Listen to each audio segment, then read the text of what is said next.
வணக்கம். இது ஐபிசி தமிழின் செய்தி வீச்சு. இன்றைய செய்தி வீச்சில் உலகின் சமகால நிலவரங்கள் காத்திருக்கின்றன. எதிராளியுடன் சமாதானம் பேசிக்கொள்ளும் போது எதிராளிக்கு தெரியும்படி அருகில் பிரம்பு ஒன்றை வைத்திருக்க வேண்டும் என்பது பீஸ்மர் சொன்னதாக கூறப்படும் ஒரு கருத்தியல். ஏறக்குறைய இதே கருத்தியலைத்தான் அமெரிக்க அரசு தலைவர் டொனால்ட் ட்ரம்பும் ஈரான் விடயத்தில் கையாள்வதாக தெரிகிறது.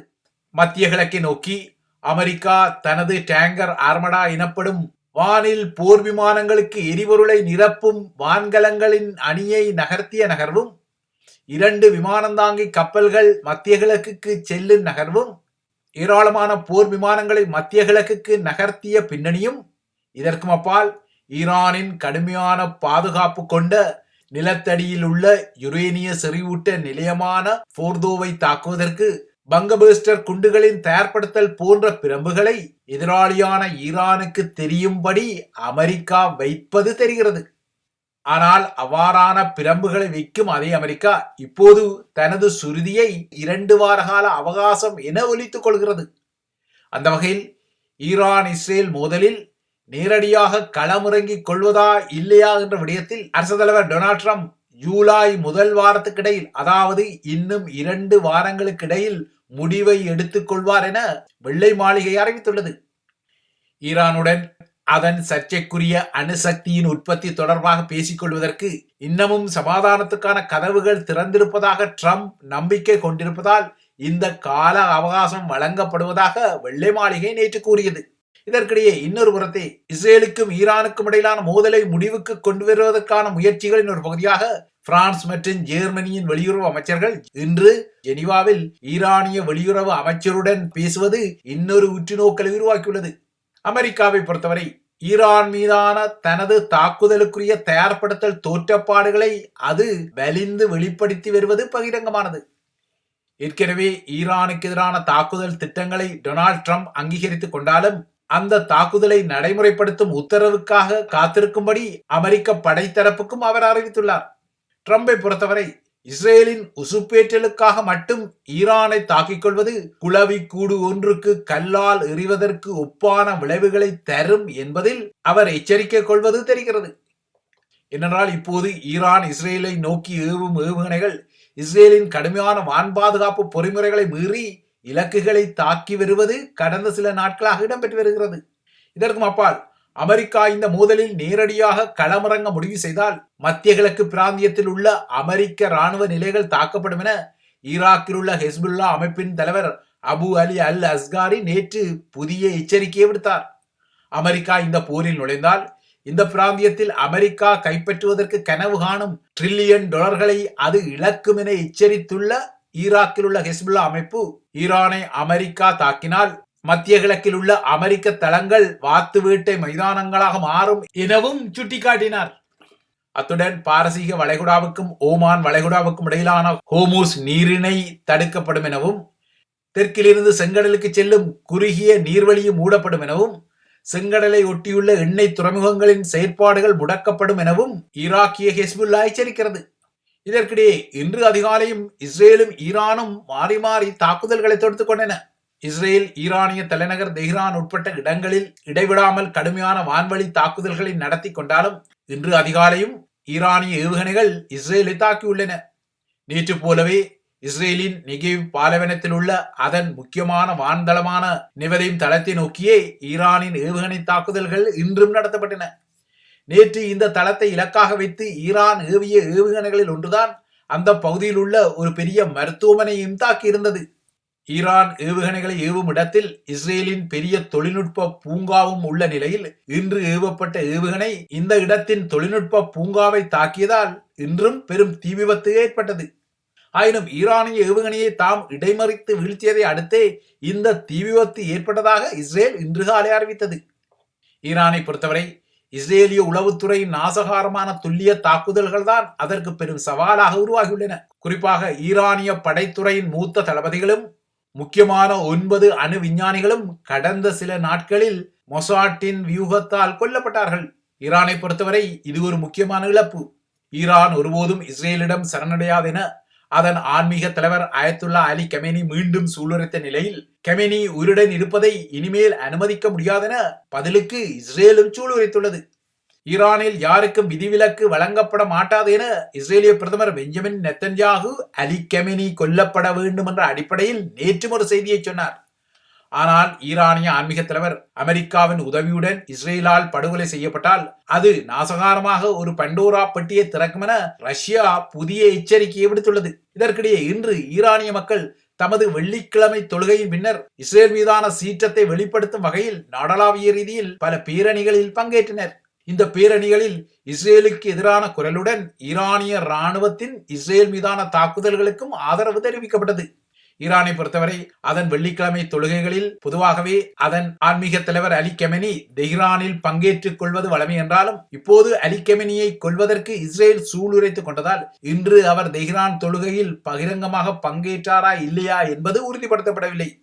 இதற்கிடையே ஈரான் அணுக்குண்டுகளை 2 மாதங்களுக்கு தயாரித்துவிடும் என்ற செய்தியை கடந்த 1/4 நூற்றாண்டுக்கு மேலாகவே இஸ்ரேல் கூறிவரும் நிலையில் இப்போது மீண்டும் இஸ்ரேல் அதே கருத்தை பல்லவியாக தீவிரப்படுத்துகிறது.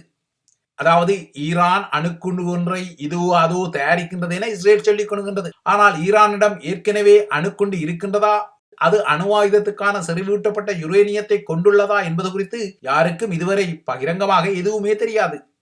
சதாம் ஹுசைனின் ஆட்சியின் கீழ் இருந்த ஈராக்கை தாக்குவதற்காக அமெரிக்காவும் இவ்வாறுதான் முன்னர் சதாம் ஹுசைன் பேரழிவு தரும் நாசகார ஆயுதங்களை தயாரிப்பதாக கூறி ஈராக் மீதான தாக்குதலை தொடுத்து சதாமின் உயிரிழப்பை முடித்தது. ஆனால் அதன் பின்னர் நடத்தப்பட்ட சோதனைகளில் ஈராக்கில் அமெரிக்கா கூறியது போல நாசகாரமான ஆயுதங்கள் எவையும் தயாரிக்கப்படவில்லை என்பதும் பகிரங்கப்படுத்தப்பட்டது. ஈராக் விடயத்தில் அன்று அமெரிக்கா பொய் கூறியமை உலகுக்கு அம்பலமான நிலையில் இப்போது இஸ்ரேல் மீண்டும் ஈரானை மையப்படுத்தி இன்னும் சில வாரங்களில் சில நாட்களில் அங்கு அணுக்குண்டு தயாராகிவிடும் என உசுப்பேற்றலை செய்து அமெரிக்காவை அதன் மீதான தாக்குதலுக்கு தூண்டி வருகின்றது. இஸ்ரேலை பொறுத்தவரை ஈரான் அணுக்குண்டு தயாரிப்பதான கதை பல வருடகாலமாகவே சொல்லப்படுவது நீங்கள் அறிந்த விடயம். இந்த நிலையில் இஸ்ரேல் ஈரானிய விடயத்தில் பொய் சொல்கின்றது என்பதை ஐநாவின் அனைத்துலக அணுசக்தி அமைப்பும் ஏறக்குறைய சொல்ல தலைப்படுகிறது. அந்த வகையில் ஈரானின் அணுசக்தி திட்டம் குறித்து தம்மால் இதுவரை சேகரிக்கப்பட்ட ஆதாரங்களும் சான்றுகளும் எந்த ஒரு இராணுவ நடவடிக்கைக்கும் அடிப்படையாக இருக்க முடியாது என ஐநா அணுசக்தி முகமையின் தலைவர் நேற்று தெரிவித்தார். அதாவது ஈரான் அணு ஆயுதம் ஒன்றை உற்பத்தி செய்வதற்கான முறையான திட்டம் ஒன்றை கொண்டிருப்பதற்கு எந்த அறிகுறியும் இல்லை என அனைத்துலக அணுசக்தி தலைவர் ரஃபேல் குரோசி குறிப்பிடுகிறார். ஆனால் அணு ஆயுத திட்டங்கள் இல்லாத ஏனைய நாடுகளை விட ஈரான் அதிக அளவில் யுரேனிய செறிவூட்டலை செய்வதாக இதே அமைப்பு முன்னர் ஒரு அறிக்கையிடலை செய்ததும் அந்த அறிக்கையிடலை தான் இஸ்ரேல் அண்மை காலமாக தூக்கி பிடித்து வருவதும் இங்கு சுட்டிக்காட்டத்தக்க இன்னொரு விடயம். ஆக மொத்தம் ஈரானின் அணுசக்தி தளத்தை அமெரிக்கா தாக்குவதை விட ஈரானுடன் பேசும் ராஜதந்திரம் தான் சிறந்தது என அனைத்துலக அணுசக்தி தலைவர் குறிப்பிட்டாலும் சமகால உலகில் ராஜதந்திரத்தை விட பல நாடுகள் போர்த்தந்திரத்தை விரும்பிக் கொள்வது பாரிஸில் இந்த வாரம் இடம்பெற்று வரும் உலகின் மிகப்பெரிய வான் பாதுகாப்பு கண்காட்சியில் நிரூபிக்கப்பட்டது. கடந்த திங்கள் முதல் இடம்பெற்று வரும் இந்த வான்கலம் மற்றும் பாதுகாப்பு உபகரணங்களின் விற்பனை சந்தை மற்றும் கண்காட்சியில் வரலாற்று சாதனைக்குரிய வகையில் ட்ரோன்கள் எனப்படும் ஆளில்லா வான்கலங்களின் விற்பனை சூடுபிடித்திருந்தது.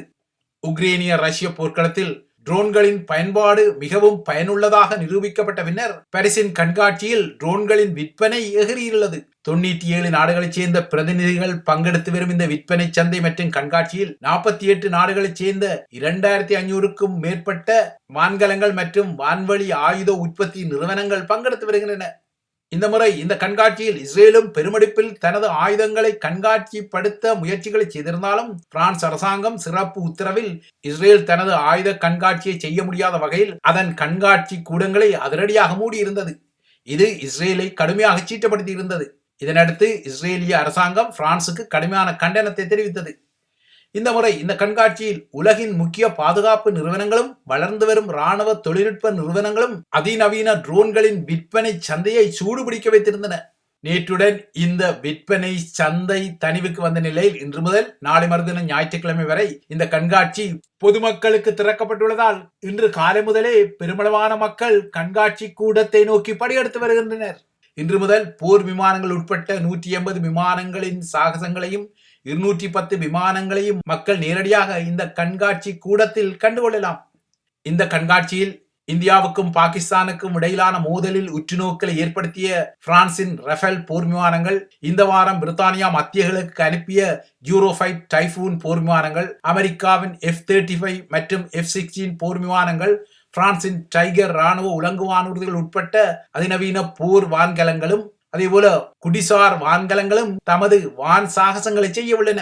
இந்த நிலையில் இந்த விற்பனை சந்தையில் ஐரோப்பாவின் ஏர்பஸ் நிறுவனம் 200க்கும் மேற்பட்ட விமானங்களுக்கான கொள்வனவு கட்டளைகளை பெற்று முதலாவது இடத்துக்கு வந்துள்ளது. உலகின் பல விமான சேவை நிறுவனங்கள் ஏர்பஸ் நிறுவனத்துக்கு தமக்குரிய புதிய விமானங்களுக்கான கொள்வனவு கட்டளைகளை கடந்த திங்கள் முதல் வழங்கி வந்தன. ஏர்பஸ் விமான நிறுவனம் இதுவரை $22 பில்லியன் பெறுமதியில் இந்த கொள்வனவு கட்டளைகளை பெற்றுள்ளது. ஆயினும் ஏர்பஸின் போட்டியாளரான போயிங் நிறுவனம் கடந்த வாரம் இந்தியாவில் இடம்பெற்ற ஏர் இந்தியா 787 போயிங்கின் துன்பியல் விபத்தை தொடர்ந்து இந்த சந்தையில் போயிங்கின் புதிய விற்பனை குறித்த பகிரங்கப்படுத்தலை செய்ய விரும்பவில்லை. பிரான்ஸ் மற்றும் பிரித்தானியாவில் இன்று நாளையும் கடுமையான வெப்பநிலை இருக்கும் பின்னணியில் இந்த கண்காட்சியும் இந்த வெப்பநிலைக்கு மத்தியில் ஆரம்பமாகியுள்ளது. இந்த ஆண்டின் வெப்பமான நாட்கள் பிரித்தானியா மற்றும் பிரான்சில் இன்று நாளையும் பதிவாகும் என எதிர்பார்க்கப்படுகிறது. இன்று பிரித்தானியாவில் சில இடங்களில் வெப்பநிலை 33 பாகை செல்சியஸ் வரை உயரும் என கணிக்கப்படுகிறது. இதனால் இங்கிலாந்து பிராந்தியத்தில் பல இடங்களில் சுகாதார எச்சரிக்கைகள் வெளியிடப்பட்டுள்ளன. எதிர்வரும் திங்கட்கிழமை காலை வரை நடைமுறையில் இருக்கும் எனவும் அறிவிக்கப்பட்டுள்ளது. நாளை சனிக்கிழமை வெப்ப அலை அதிகபட்சமாக பிரித்தானியாவில் 34 பாகை செல்சியஸாக உயரக்கூடும் என்றும், இன்று லண்டனின் வெப்பநிலையும் கடுமையாக உயரும் எனவும் எதிர்வு கூறப்பட்டுள்ளது. மேற்கு ஐரோப்பாவின் பல பகுதிகளில் வறண்ட காற்று வீசிய நிலையில் பிரான்சிலும் இன்று நாளையும் கடுமையான வெப்பநிலை பதிவாக உள்ளது. பிரான்சை பொறுத்தவரை இந்த வெப்பநிலை நாளை 33 பாகை செல்சியஸ் அளவுக்கு உயரும் எனவும் எதிர்ப்பு கூறப்பட்டுள்ளது.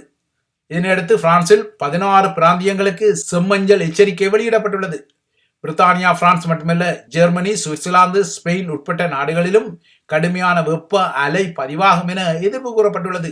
ஐரோப்பிய நாடுகள் இன்னும் அதிகாரபூர்வமாக கோடை காலத்துக்குள் நுழையாத நிலையில் வெப்ப அலை கடுமையாக அதிகரித்து வருவது குறிப்பிடத்தக்கது. இவைதான் IBC தமிழின் செய்தி வீச்சு. தொடர்ந்தும் IBC தமிழுடன் இணைந்திருங்கள்.